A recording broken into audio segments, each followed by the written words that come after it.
some horror movies that everyone knows about, whether you've seen them or not. The Ring is definitely one of those movies. Even if you hate horror, you probably know the general plot of The Ring. There's a cursed tape, and if you watch it, you'll die in 7 days. And even if you don't know that, you're probably very familiar with who kills you when those 7 days are up. A girl with long black hair that crawls out of the TV. Sadako in the Japanese version, and Samura in the American version. Everyone knows who this terrifying ghost girl is because the Ring movies are so popular. And just like with many other movies that are extremely popular, The Ring got its own video game called The Ring: Terror's Realm. And this game is infamous. It's been on my radar for quite some time now because I always hear people talking about how silly and goofy it is. So I decided to finally experience the game for myself, and yep, it's true. Like, hey man, what's happening here? Hold on a moment, sir. I know the two of them. They're friends. What happened? I don't believe this. I see. First of all, this game has basically nothing to do with The Ring. Sadako is briefly there, and her curse is mentioned throughout the game, but that's about it. Instead, this game focuses on virtual worlds, viruses, and monkey monsters. The plot is beyond confusing, and every scene is just goofy. This game honestly feels like they just slapped the Ring title on it to get more people to play it, because you forget that it's even supposed to be a Ring game most of the time. I completely understand why this game is so infamous now, and I have to tell you all about it. And if you've never seen the Ring movies, don't worry. I promise you do not need to know anything about them to experience this game. Honestly, I'm not sure that the people who made this game knew much about the Ring. But before we get into the story of The Ring: Terror's Realm, it's time for the disclaimer. Please do not take this video as a serious review. In these videos, I focus more on the story rather than the gameplay, as that is what is most interesting to me. So if you're looking for someone to go really in depth on the gameplay and things like that, this is not the video for you. Also, please do not take this video as me hating on this game. I genuinely enjoy all the games that I talk about, even if I'm poking fun at them. We're just here to have some fun. Okay, disclaimer over. Let's jump straight into this extremely infamous game. Run that sound effect by me again? Oh yeah, we're in for a good one. The game begins with our protagonist Meg talking on the phone to her boyfriend Robert. Robert works at the CDC, and Meg tells him that she also just got a job there. But by the time Meg gets home for the day, something terrible has happened. The police are at her house, and one of the officers looks very traumatized. Then a body is brought out of the house. It's revealed to be none other than Robert. Now, there is no way that I can do this scene justice by just describing it to you. You really just have to watch it for yourself. No! No, I can't believe it's Robert. No. You okay, lady?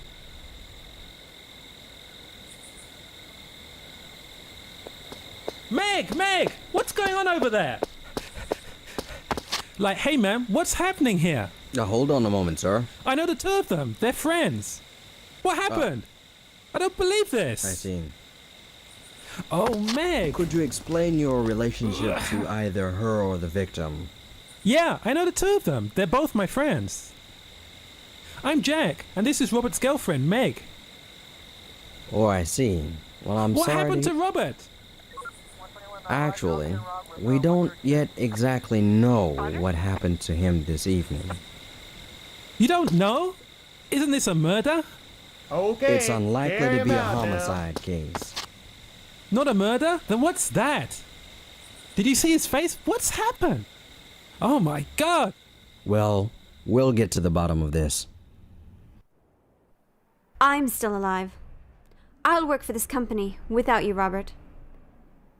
I shouldn't mourn your death forever. She got over his death real quick. Sadly, with the exception of a few short cutscenes, the rest of the game is not voice acted, and that is so disappointing to me. I would have loved for the rest of the game to sound like this. Like, hey man, what's happening here? It's Meg's first day of work at the CDC, and she'll be taking over Robert's office. When she arrives, the phone rings, and it's her friend Jack from the earlier cutscene. He says that he heard that 2 other CDC members died at the exact same time as Robert. All 3 victims died in front of their computers, and a program called Ring was open on them. Jack says that he's going to look into this more before ending the call. I don't know how Jack learned all of this. Throughout the game, he'll call Meg and update her on things that he's uncovered about Robert's death and the CDC, but I don't know how he figures this stuff out. Is he a detective? An informant? How is he finding out all this top secret information about the CDC? All we know about Jack is that he's Meg's friend, and that's all we'll ever know. We never learn anything else about who Jack really is. Meg decides to look at Robert's computer, and it was at this point that I noticed just how creepy she is.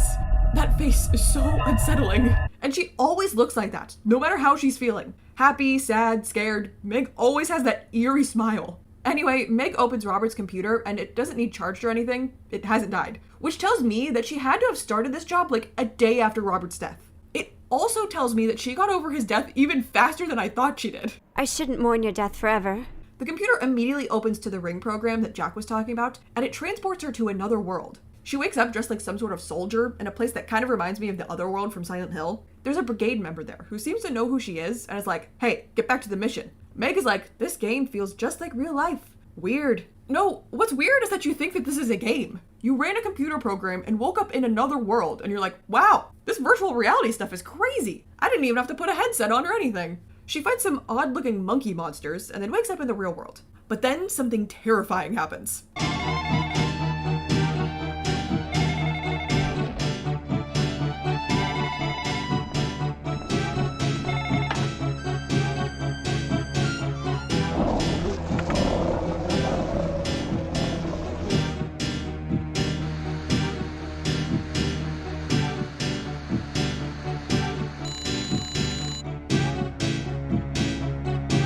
Now, you may be thinking that much like in the Ring movies, Meg will die in 7 days because she played the game. That's not quite it at all, actually, but we'll get to that later. Also, just as a side note, the lovely song that you heard playing in that scene will play for about 90% of the game. It never ends.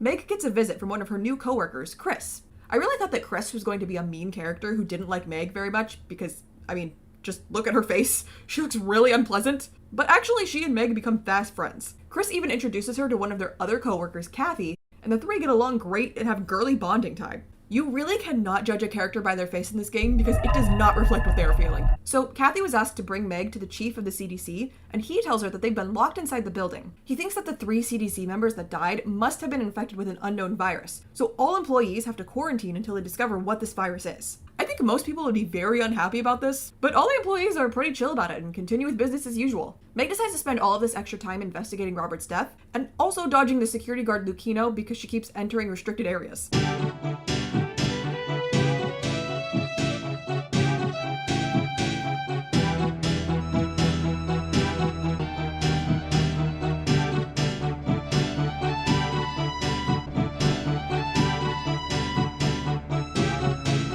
After talking to other employees and reading files, she learns about Sadako, her curse, and the events of the Ring movie. She also discovers that somehow Sadako's curse has been transformed into a virus. Even in a video game about the Ring, a supernatural movie series, we cannot escape the virus is the cause of everything trope. Why can't it just be ghosts for once? Meg decides to enter the Ring program again, but she doesn't learn much. She just gets ordered around by brigade members and fights more monkeys.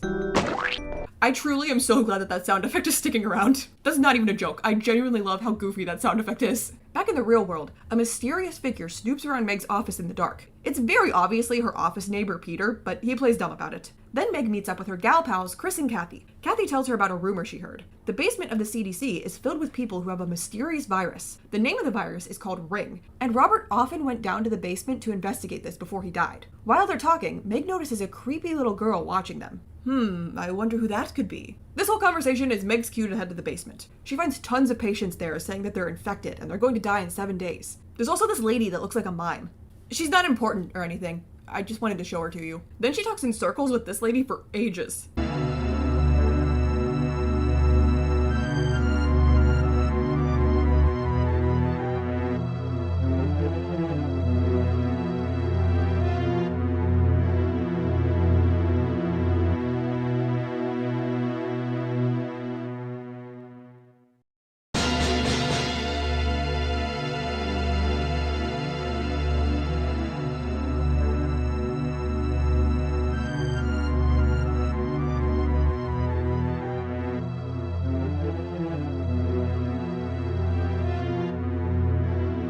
She eventually tells Meg that Robert said that there was a vaccine for the virus. Then suddenly, the Chief and Peter show up, so she hides and listens in on their conversation. They're basically like, haha, we're evil. We have Sadako's Ring virus and are experimenting with it. We'll have so much power once it's perfected. Meg rushes back upstairs to her office and the phone rings. It's Jack, and he has more information.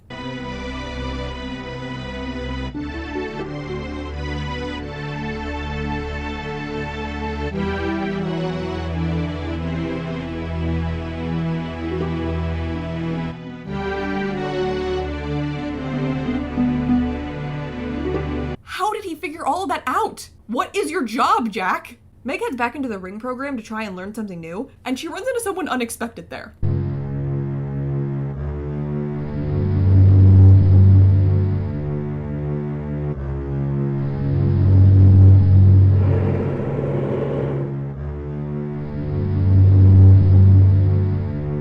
How did you get the ring program, Jack? Who are you? Before they can talk more about all of this, Meg passes out and wakes up in the real world. She's visited by Lucchino, the security guard, and he tells her that he knows the chief is up to no good. He's heard the rumors about the patients in the basement, and supposedly there's a mysterious back room down there. He promises that in 3 hours, he's going to shut the building's power off, so Meg can make it to the back room without having to worry about getting through any security. In the meantime, Meg investigates the ring program again. She runs into another brigade member who realizes that Meg seems to be forgetting something.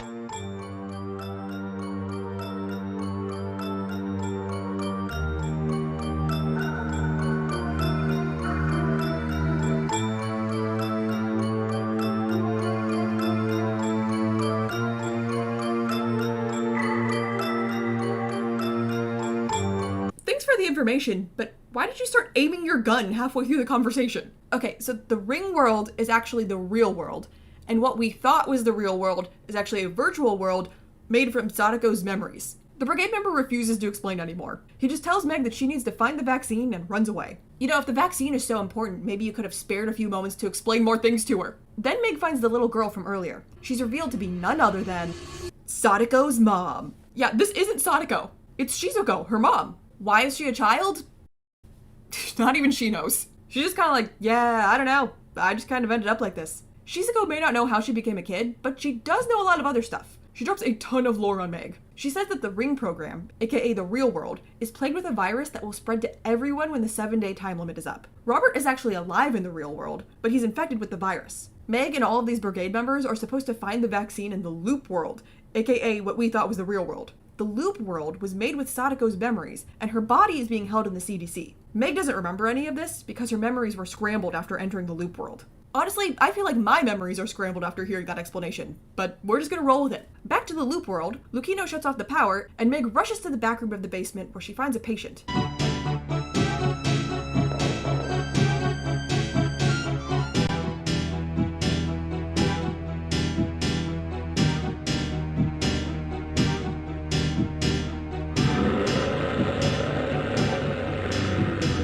So, does the virus made from Sadako's curse turn people into monkeys? That's what this is? Meg heads for the room Sadako's body is in, but she's stopped by the chief. But I have great news. The voice acting has finally returned. It's not too bad, even as a prototype. The force of Sadako Yamamura. The force of the curse. Who'd ever imagine how powerful the force of the curse is? The force of Sadako Yamamura? The force of the curse? Robert! Oh no, was it you? Robert? Yeah, he wanted to know about the virus, so I did him a favor. I gave him that virus to satisfy his curiosity. You gave the virus to him? That was what turned him into such a monster? And that's what caused his death?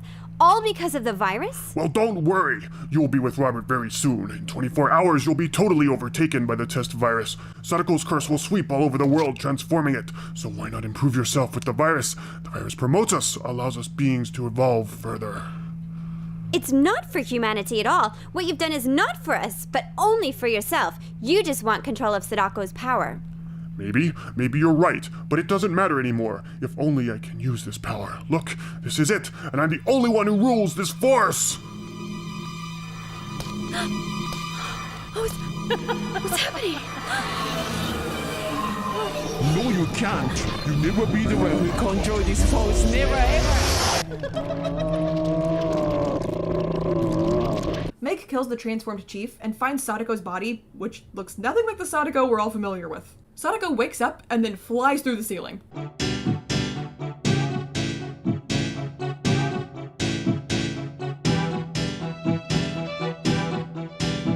gets to the roof, and Shizuko explains that Sadako hates humanity, which is why she created the curse and then the virus. She says that she had a horrible life, but it doesn't give her the right to end humanity. She begs Meg to free Sadako's soul. Now it's time for the final boss, where Sadako attacks Meg by hopping around and whipping her hair at her. Meg defeats her, and Sadako just hands over the vaccine. Why does she have the vaccine? Did she make it? That seems kinda out of character for her, considering she wanted to destroy humanity with the virus. She shouldn't want there to be a cure. Sadako dies for good, and we hard cut to Meg back in the real world. The vaccine announced to cure the disease has been put into full mass production. However, some citizens desperate for the vaccine are not waiting for their ration and have started rioting. A large number of fatalities and injured due to such riots have been reported all over the country. Killing. Until everybody's gone.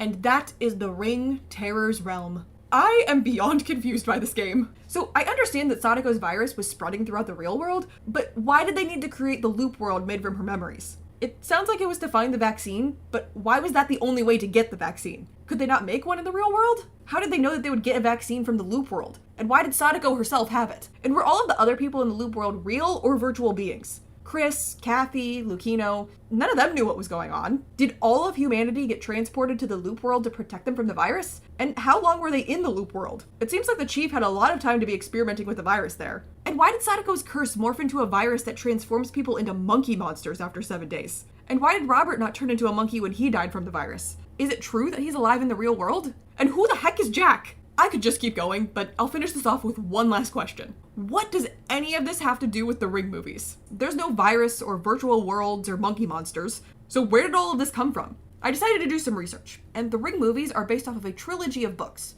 Ring, Spiral, and Loop.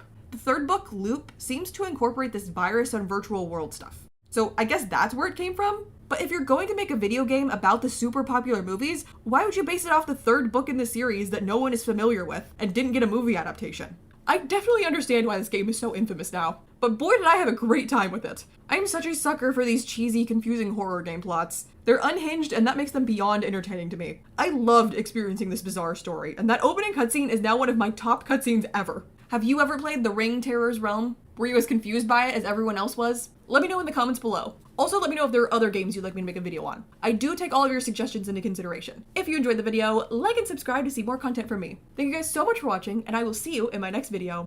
Bye!